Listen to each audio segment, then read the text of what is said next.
You want to know why anti-gun politicians want you unarmed and defenseless? Do you really want the truth? Dan Was, author of Good Gun, Bad Guy, Second Amendment advocate and author extraordinaire, Dan Was. Good Gun, Bad Guy. Dan Was joins me now. Dan Was is my guest, and he's here.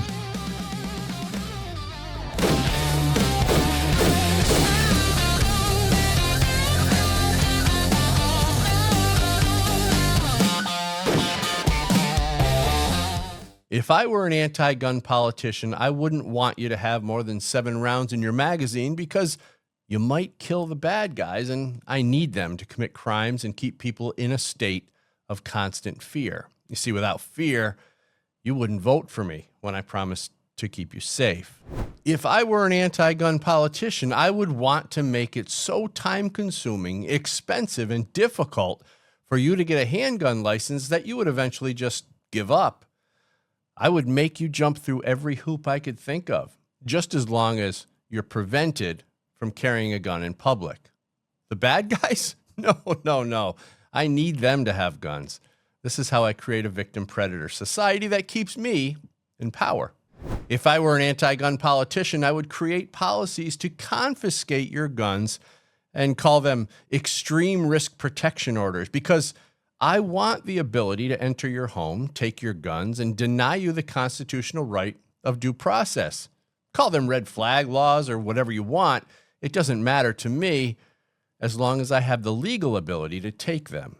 If I were an anti-gun politician, I would want to create a firearm registry so I know exactly who you are, what guns you own, and of course the home address where those guns could be found, because I'll need to know where to go when I execute my red flag laws.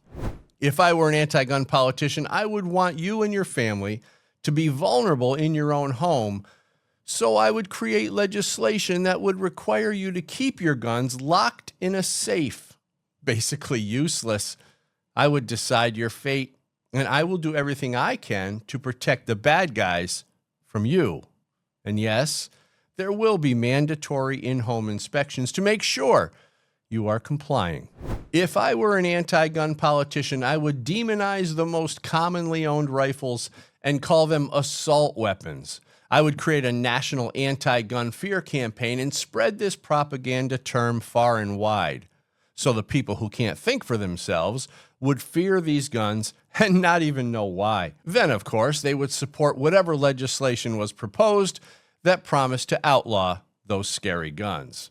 If I were an anti-gun politician, I would convince society that if you don't need a gun, you shouldn't have one. I would say things like, nobody needs an AR-15, or why do you need to carry a gun in public?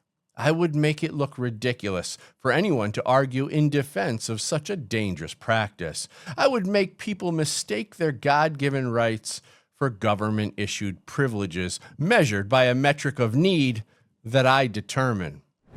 If I were an anti-gun politician, I would create gun-free zones to allow killers the safe space to do their dirty work unimpeded. Yes, I would keep you unarmed and advertise your vulnerability to every crazed lunatic by posting gun-free zone signs. After the inevitable mass shootings that would occur, I would then use those shooting deaths as justification for more gun restrictions on you. If I were an anti-gun politician, I would expand those gun-free zones to schools and disarm all teachers and staff, making the children vulnerable.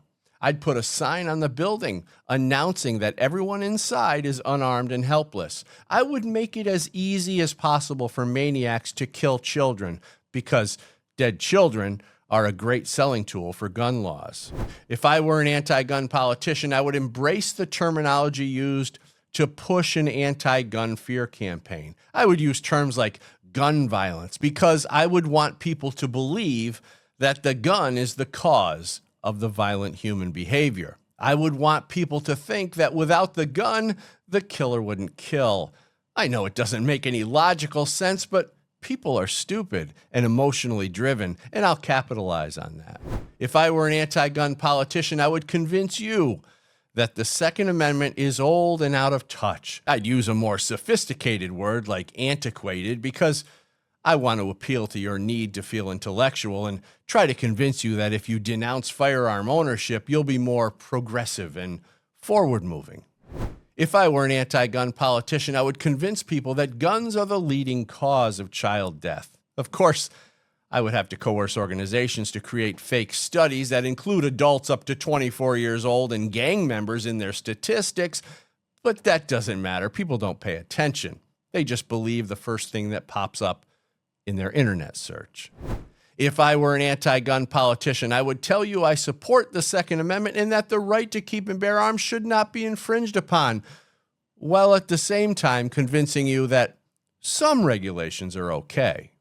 If I were an anti-gun politician, I would convince you that a gun registry should be implemented for all firearm purchasers. Of course, I would camouflage it as a background check for the purpose of, well, you know, keeping you safe. Yes, I know the bad guys ignore background checks altogether, but I would push the notion that without these, you'll be in grave danger. I'll tell you it so often, you wouldn't dare believe anything else. If that works, I'll even push for universal background checks to prevent you from sharing a gun at the range.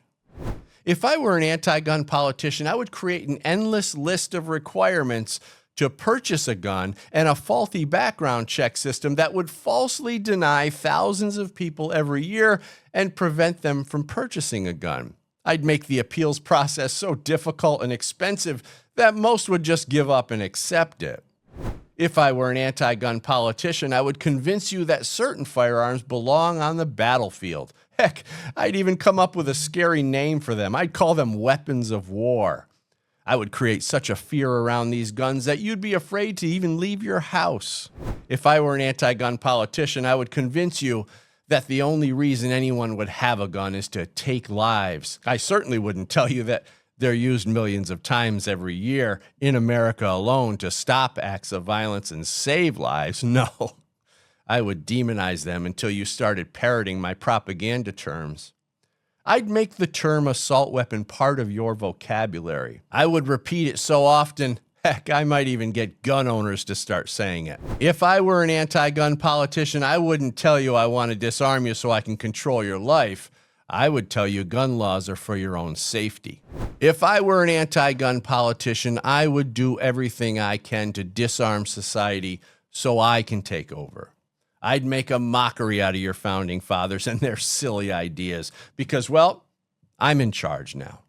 I'd make sure that I have guns and you don't. I'm Dan Wass. Thanks for watching Good Gun, Bad Guy. And remember, the Second Amendment is not a privilege. It's your right.